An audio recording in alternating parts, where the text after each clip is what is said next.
사람들은 때때로 영적 삶이 한번 큰 은혜를 경험하면 그 은혜가 오래 지속될 것이라고 생각합니다.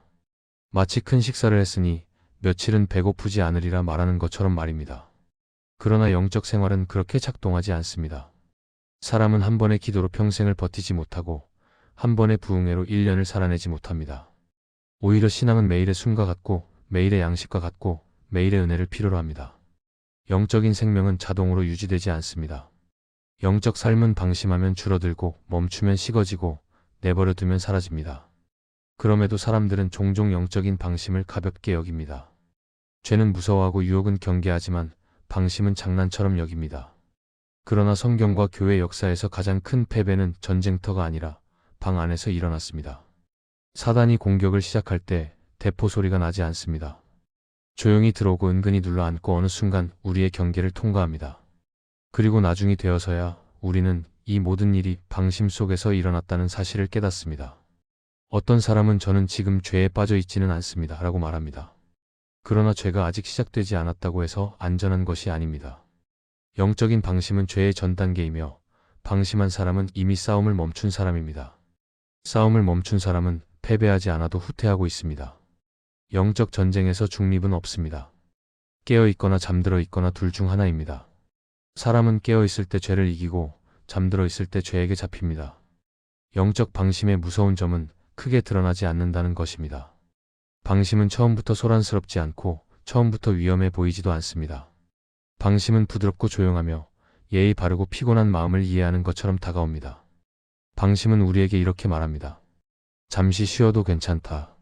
오늘은 기도하지 않아도 괜찮다. 말씀은 내일 읽어도 괜찮다. 예배는 조금 늦어도 괜찮다. 그리고 그 잠시가 길어지고 그 오늘이 반복되고 그 내일이 오지 않습니다. 더욱 흥미로운 사실은 이 방심이 대단히 신앙적인 명분을 사용할 때조차 있다는 것입니다. 저는 지혜롭게 균형을 맞추고 있습니다. 저는 감정을 조절하고 있습니다. 저는 무리하지 않으려고 합니다. 그러나 문제는 균형이 아니라 방향입니다. 균형이 있어도 방향이 없으면 사람은 움직이지 않습니다. 움직이지 않는 영혼은 결국 식습니다. 사단은 언제나 졸지 않는다. 그렇다면 우리가 졸기 시작하는 순간 이미 전세는 기울고 있는 것입니다. 우리는 죄의 공격 앞에서 무너지는 것이 아니라 방심 속에서 문을 열어줍니다. 그러므로 하나님께서 우리에게 가장 먼저 요구하신 것은 큰 사역이 아니라 깨어 있음입니다. 오늘 우리는 이 방심이 어떤 모습으로 우리에게 나타나는지 그리고 왜 당장 끊어야 하는지를 살펴보려 합니다. 방심은 자연스러운 것이지만 결코 무해하지 않습니다. 방심은 조용하지만 치명적이며 부드럽지만 파괴적이며 느리지만 깊습니다. 그리고 이 방심을 끊을 때 비로소 신앙은 다시 살아 움직입니다. 사랑하는 여러분, 영적 방심의 첫 번째 특성은 그것이 조용하다는 사실입니다. 방심은 큰 소리를 내지 않고 위험 신호를 보내지 않으며 경각심을 일으키지 않습니다. 방심은 폭풍처럼 시작되지 않고 미풍처럼 시작됩니다. 그러나 폭풍보다 미풍이 더 위험할 때가 있습니다. 폭풍은 사람을 일으켜 세우지만 미풍은 사람을 잠들게 합니다. 방심은 영혼을 흔들지 않고 달래며 신앙을 꺾지 않고 약하게 만들며 마음을 무너뜨리지 않고 눕혀버립니다. 그리고 누운 영혼은 서지 못합니다. 방심은 또한 느리게 자랍니다. 사람은 한순간에 죄에 빠지지 않고 한순간에 믿음을 잃지 않습니다. 영혼은 서서히 식고 서서히 느려지고 서서히 무뎌지고 서서히 잠들어갑니다. 방심은 은혜를 빼앗지 않지만 은혜를 감소시키고 믿음을 꺾지 않지만 믿음을 약하게 하고 사랑을 끊지 않지만 사랑을 차갑게 만듭니다.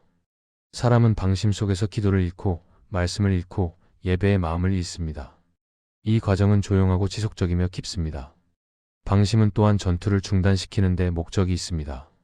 신앙은 전투입니다. 믿음은 싸움입니다. 성경은 우리에게 깨어 있으라고 말하고 파수하라고 말하고 저항하라고 말합니다. 그런데 방심은 이런 모든 전투 동사를 제거하고 신앙을 편안한 감정 상태로 바꾸어 버립니다.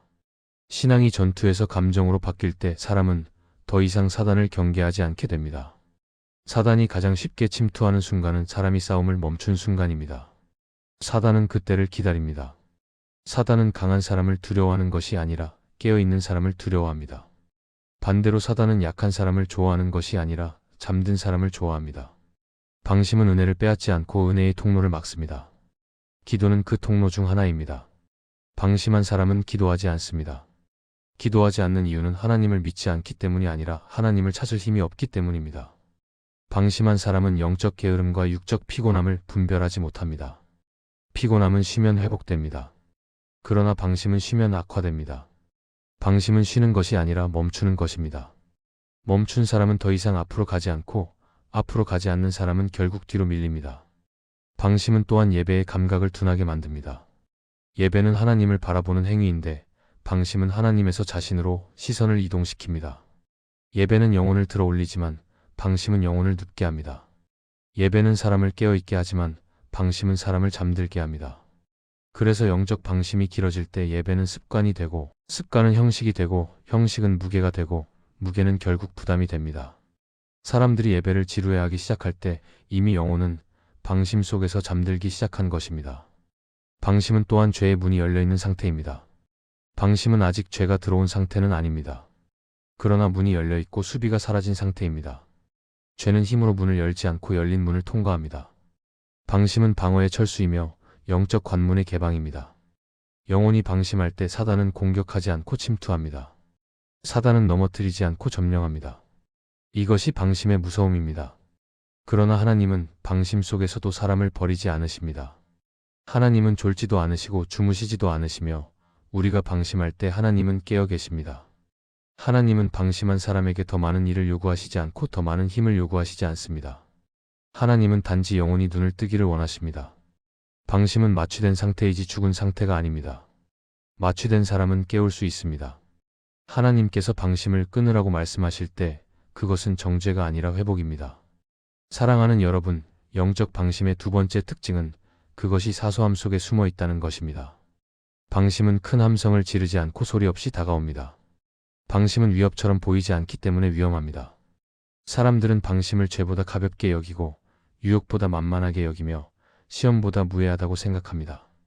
그러나 성경은 큰 죄가 시작될 때 항상 작은 틈에서 시작되었음을 보여줍니다. 사단은 사람에게 큰 죄를 먼저 제안하지 않습니다. 사단은 작은 타협을 먼저 제시합니다. 그 작은 선택이 사람을 점점 큰 어둠 속으로 이끕니다. 영적인 삶에서 사소함은 결코 사소하지 않습니다. 믿음은 작은 것에서 무너지고 경건은 작은 것에서 약해지며 순종은 작은 것에서 멈춥니다. 사람은 갑자기 기도를 잃지 않고 기도를 조금씩 줄입니다. 갑자기 예배를 무시하지 않고 예배의 마음을 조금씩 잃습니다. 갑자기 말씀에서 멀어지지 않고 말씀을 조금씩 미룹니다. 그리고 그 조금의 누적이 결국 사람을 무너뜨립니다. 방심은 작은 시간 속에서 자라고 작은 선택 속에서 형성되며 작은 무기력 속에서 뿌리를 내립니다. 방심은 믿음을 한 번에 무너뜨리지 않습니다. 방심은 믿음의 구조를 느리게 해체합니다. 믿음의 기쁨이 사라지고 믿음의 확신이 약해지고 믿음의 단호함이 흐려집니다. 믿음이 흐려질 때 사람은 더 이상 선명한 결단을 내리지 못합니다. 결단이 사라질 때 순종은 남아있지 않습니다. 순종이 사라질 때 신앙은 감정이 되고 감정은 쉽게 무너집니다. 신앙은 감정이 아니라 방향이고 방향은 항상 결단을 요구합니다.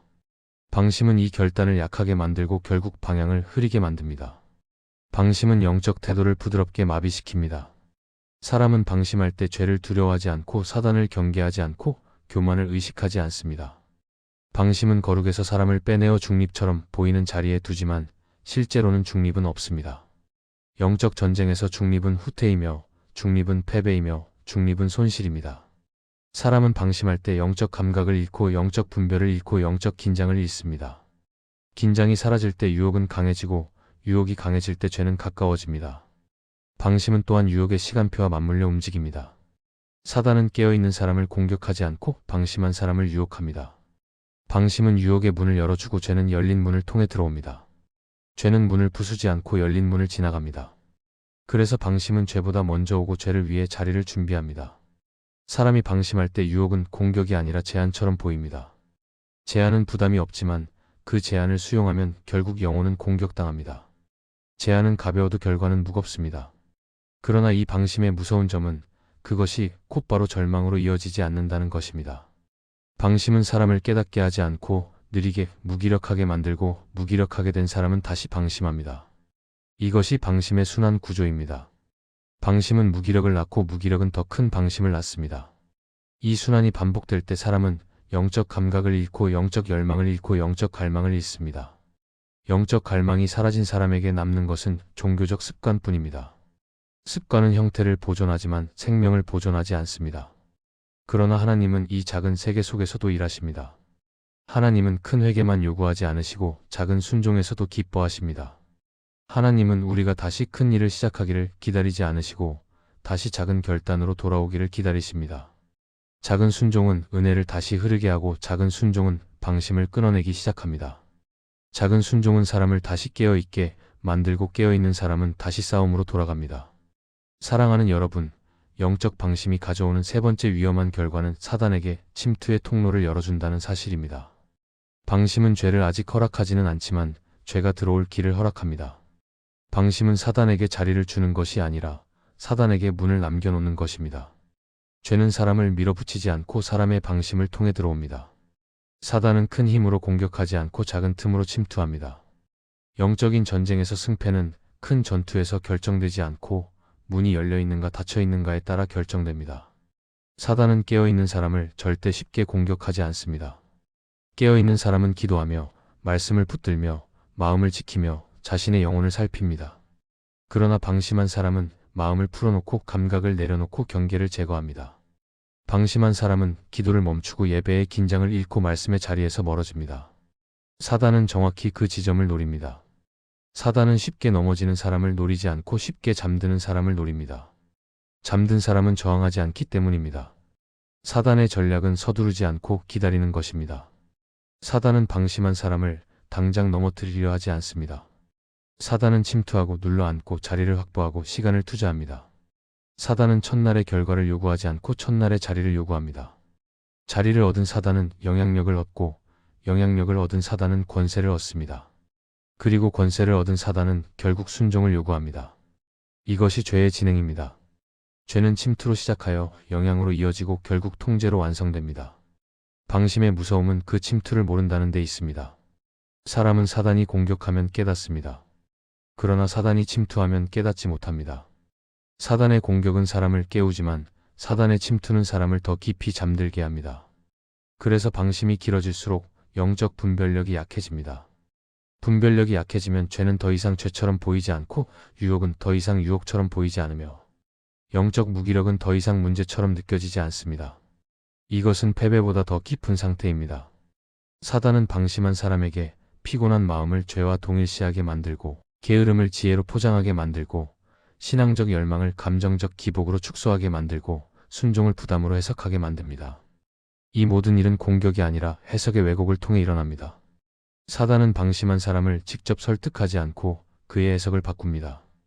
해석이 바뀌면 결단이 바뀌고 결단이 바뀌면 삶이 바뀝니다.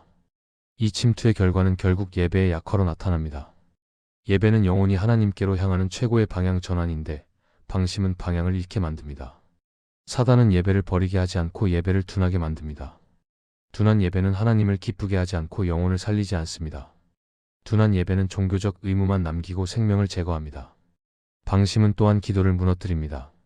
기도가 무너질 때 영혼은 숨을 잃습니다. 숨을 잃은 영혼은 결국 침묵 속에서 사단의 말을 듣기 시작합니다. 그러나 하나님은 방심한 사람을 버리지 않으십니다. 하나님은 사단이 침투한 자리에서도 회복을 시작하십니다. 하나님은 사단에게 열린 문을 강제로 닫으라고 명령하지 않으시고 사람에게 깨어 있으라고 명령하십니다. 하나님은 강제로 돌이키지 않으시고 은혜로 깨우십니다. 하나님은 사단이 침입한 영역을 몰아내기 위해 사람에게 먼저 자리를 회복하게 하십니다. 사단은 침투를 통해 권세를 얻지만 하나님은 순종을 통해 권세를 회복하십니다. 방심은 문을 열어놓지만 깨우침은 문을 닫습니다. 사단은 열린 문을 통해 들어오지만 은혜는 닫힌 문을 통해 사람을 지킵니다. 방심은 사단에게 길을 내어주고 깨어있음은 하나님께 길을 엽니다. 이것이 방심의 세 번째 결과입니다. 그리고 여기서 마지막 결론으로 이어집니다. 방심이 길어질 때 사단의 침투는 결국 하나님을 향한 해석과 믿음을 손상시키게 됩니다. 영적 방심은 우리 삶에서 큰 폭발로 나타나지 않습니다. 방심은 조용히 시작되어 은혜를 느리게 약하게 만들고 결국 믿음을 무겁게 만듭니다. 사단은 우리를 대단한 죄로 먼저 쓰러뜨리지 않고 방심 속에서 문을 열어놓게 합니다. 그래서 하나님은 큰 사역을 요구하시기 전에 항상 깨어 있으라고 명령하십니다. 깨어있는 사람은 넘어지지 않고 넘어져도 빨리 일어나고 일어나면 다시 달립니다. 하나님은 우리의 완벽한 걸음을 기다리지 않으시고 깨어있는 걸음을 기다리십니다. 깨어있는 사람은 죄를 두려워하고 은혜를 사모하고 하나님을 바라봅니다. 그리고 하나님은 이런 사람에게 은혜를 주십니다. 방심이 오래된 영혼에게 하나님은 더 노력하라고 말씀하지 않으시고 일어나라고 말씀하십니다. 일어나는 순간 전쟁은 다시 시작되고 전쟁이 시작된 곳에서 은혜는 다시 흐릅니다. 방심은 죽음이 아니라 마취입니다. 마취된 사람은 흔들어서 깰 수 있습니다. 하나님은 그 흔들림을 통해 우리를 깨우시고 다시 싸움 속으로 부르십니다. 그러므로 우리는 오늘 방심을 끊어내야 합니다. 내일이 아니라 오늘입니다. 결단이 지연되면 방심은 깊어지고 방심이 깊어지면 영혼은 잠듭니다. 하나님은 관객을 부르지 않으시고 병사를 부르십니다. 싸움은 이미 시작되었고 승리는 이미 주어졌습니다. 우리가 해야 할 일은 깨어있는 것입니다.